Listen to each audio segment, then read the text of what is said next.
Oh no, check this out. The government's trying to ban TikTok right now. So I stumbled across this video while scrolling, and I just felt compelled to do a video on it, purely because it takes me back to the whole Huawei thing.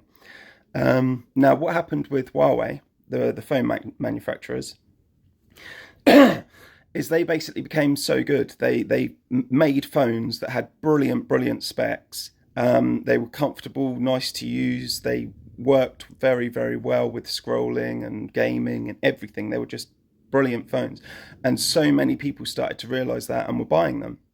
I myself had about 5 of those phones. My brother, my mother, and my sister still have the P30 Pro, and they absolutely love it. And why wouldn't they? It is a fantastic phone. Now, what happened is America, because they didn't like that they couldn't generate any revenue from the Huawei sales, they just spreaded a load of misinformation about Huawei, saying that they had spyware, bloatware, and all these different things. Those phones were broken down by multiple YouTubers and whatnot. The code was looked at to see if there was any spyware. Nothing on there whatsoever. But America couldn't generate any revenue from that, so it's got to go. Get rid of it. And they succeeded. Huawei had to break away from Android and create their own operating system, which is now Harmony OS.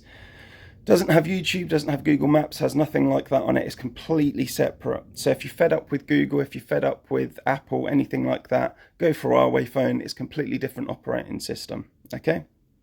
Just so you know. And like I said, nothing was ever found on these phones. It was literally just that America couldn't generate any revenue from them. And it's the same with TikTok. TikTok is so widely used now, and it's so it's basically on everyone's phone. Everyone's using it. Everyone's putting their information out there onto it. But I seriously doubt that China is collecting information from this app. Again, because nothing was ever proven with the Huawei phones. And let's face it, everything now is built in China. If China wanted to collect data on everyone, I'm sure that when they're building the iPhones, when they're building the Samsungs, when they're building the whatever phones or devices, let's face it, all devices are built in China. When they're building those, I'm sure they would put spyware in them. Okay, doesn't happen. Why? Why would they only target their own things? Why would they only put it on TikTok and Huawei when they're building these things? They wouldn't. They'd put it on everything because they have the control. So yeah, that's basically how that works.